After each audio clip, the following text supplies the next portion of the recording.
The 2025 Formula 1 season is just around the corner, and F1 in 2025 will be celebrating its 75th anniversary, and it is time for my preview and predictions for the season.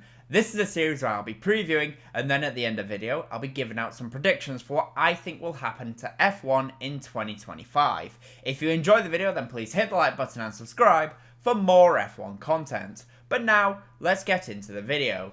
As I said, I will be giving out 5 predictions at the end of the video, so please do stick around for that, and I will also be talking about the top teams later on. Yep, F1 in 2025 will be celebrating their 75th anniversary, and the season itself is shaping up to be an absolute classic. We are in the final year of these current ground effect regulations, and the entire field, from top to bottom, is incredibly close, based on what we saw at the end of the 2024 season.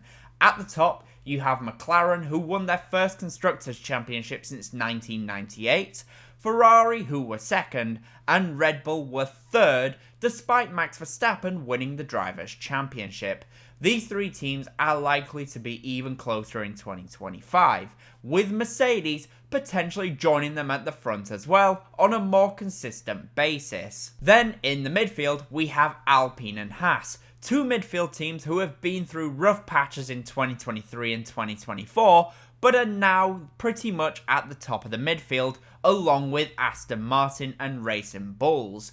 These 4 teams will likely be battling it out all season long to see who can be the top midfield team, and also throw in Williams, who now have a very strong driver lineup, and Sauber, who seem to be finally making progress at the end of 2024, and we have a season that will have more twists and turns than the Jeddah circuit. As I mentioned, this is the last season with the current ground effect regulation cars, because in 2026 the rules will be completely changed and ground effect cars will be going away again, which I do think is a bit of a shame. Yes, these cars are complete boats and are massively overweight, but the on-track racing has been better with these cars, and I think we will be looking back pretty fondly on this regulation set, especially if we get another classic season like we got in 2024, with multiple race winners winning multiple times. The calendar in 2025 will be very similar to the calendar we saw in 2024, as there will be 24 races yet again. There has not been any changes to the Grand Prix, but some have moved places. We will be getting the season at Melbourne for the first time since 2019, and the Belgian Grand Prix at Spa will be taking place in July, which does feel wrong, but that is where we are at. In terms of sprint, yes, sprint will be returning once again, and there will be 6 sprint events once again. The races which will hold sprint this year are Shanghai, Miami, the Spa circuit, Circuit of the Americas, Interlagos, and Losail in Qatar. The sprint calendar is pretty much the same. The only difference is that the Red Bull Ring has been swapped out for Spa. F1 in 2025 will also have a lot of rookies on the grid, as Gabriel Bortoleto will be racing for the Sauber team, Oliver Bearman will be racing for the Haas team, Jack Doohan will be racing for the Alpine team, Isack Hadjar will be racing for the Racing Bulls team, Liam Lawson will be competing his first full-time season in F1, and he will be under immense pressure in the Red Bull team, and finally Kimi Antonelli will be making his long-awaited debut for Mercedes. 2 of these drivers will be under pressure to perform immediately, as Mercedes and Red Bull will be looking to win the Constructors' Championship if possible. All of these rookies are going to have to perform though, it has to be said.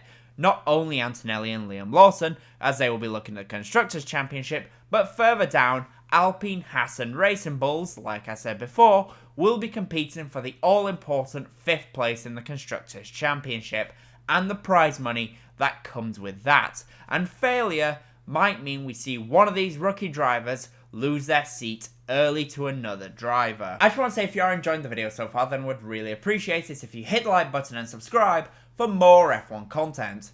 But now, let's get back to the video, and let's talk about Alpine, Haas and Aston Martin. Yep, this is the main battle for 5th in the Constructors' Championship in my opinion.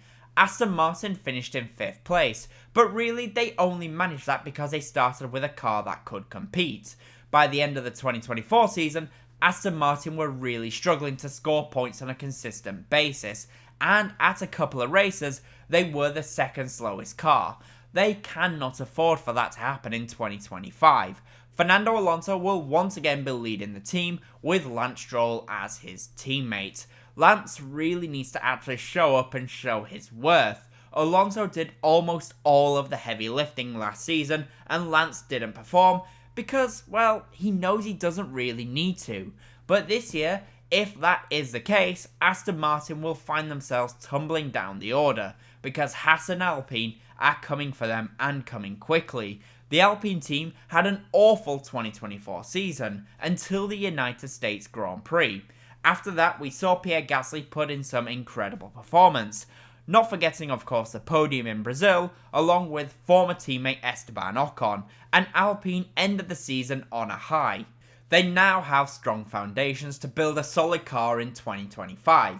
We know Pierre Gasly will be the team leader, but rookie teammate Jack Doohan will have to impress, and impress quickly.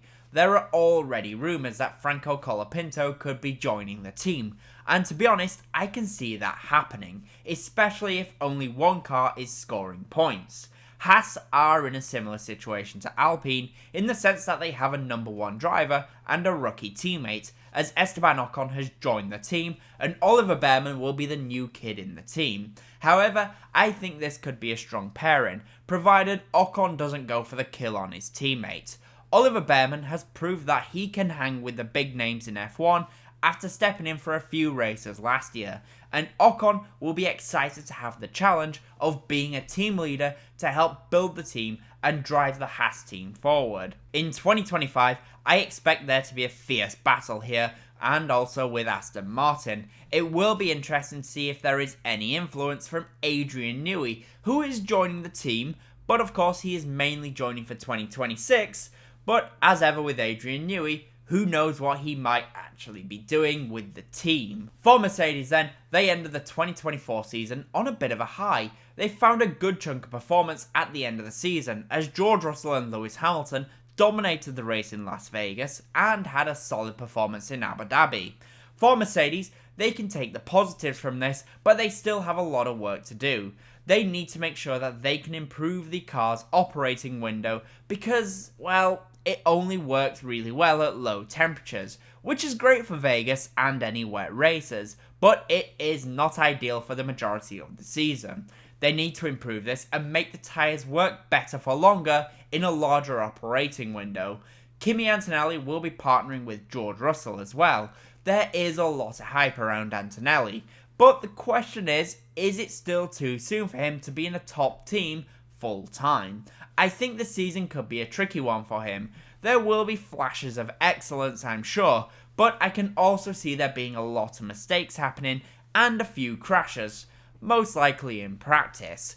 It is just the way it is. We saw Max Verstappen do the same thing when he first joined Red Bull, but Antonelli will definitely come good over the course of the season.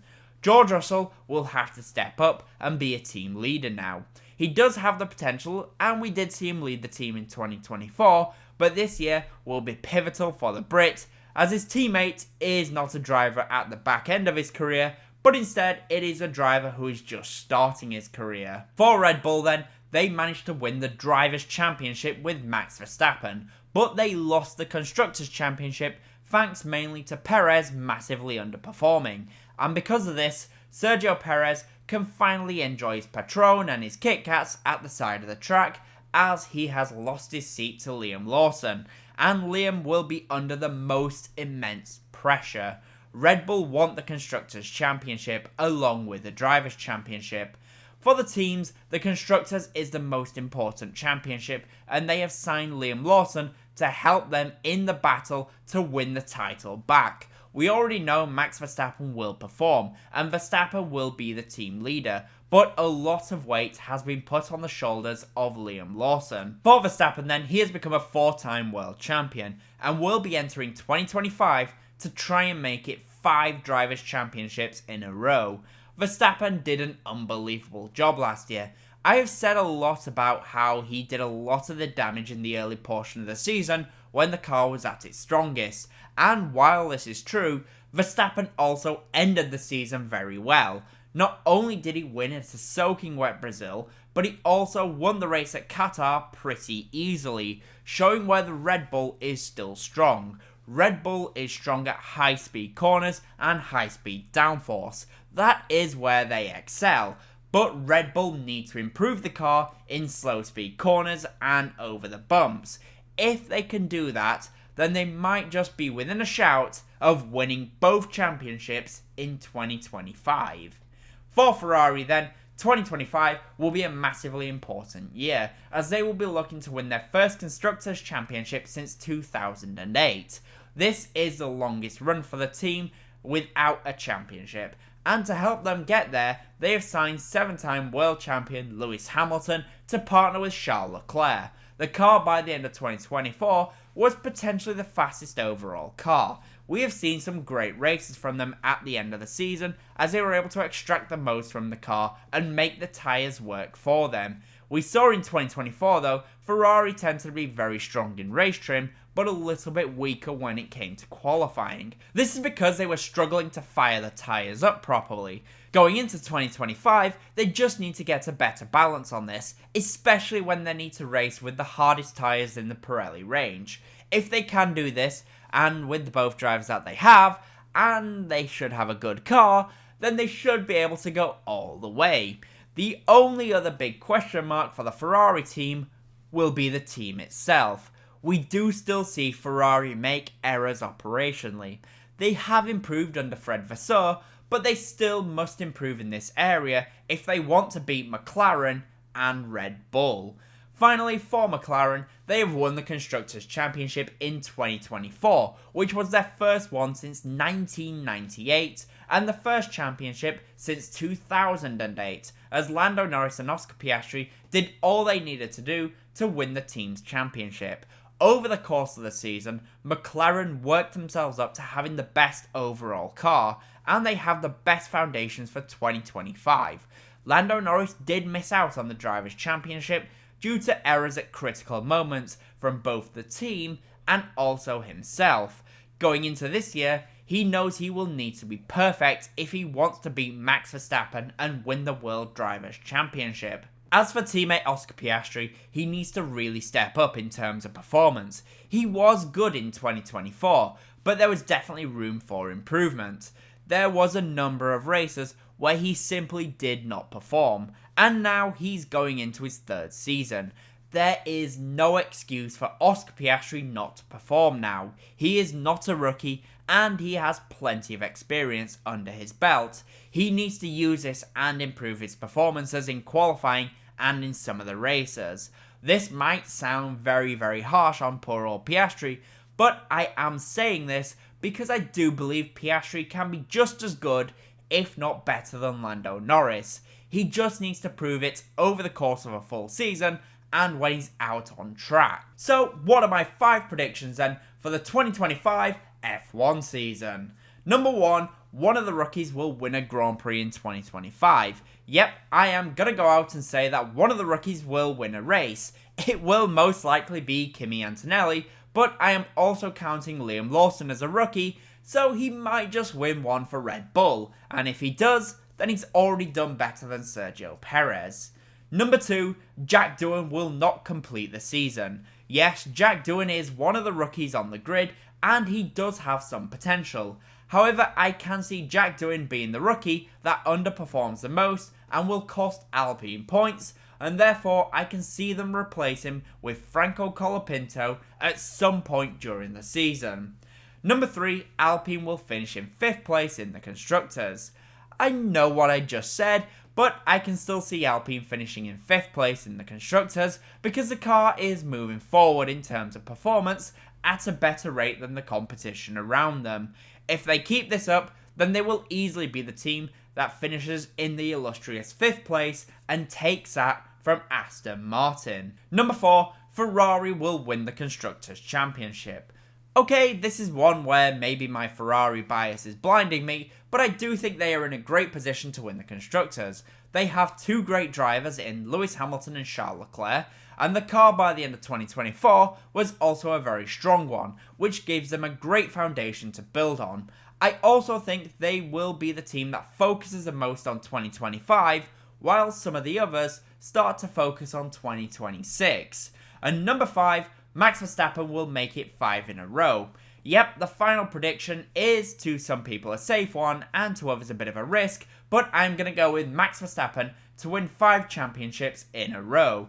The reason being that he showed in 2024 that even when the car was not the fastest, he could get the most out of the car in any condition and collect the most points possible. And this is what the drivers need to do when the field is this tight, and I can see Verstappen being the one that does that more consistently than anyone else. But those are my predictions. The question is, what do you guys think will happen? In the comment section down below, please let me know. And as always, comment, leave a like, and subscribe for more F1 content. Thank you all so much for watching.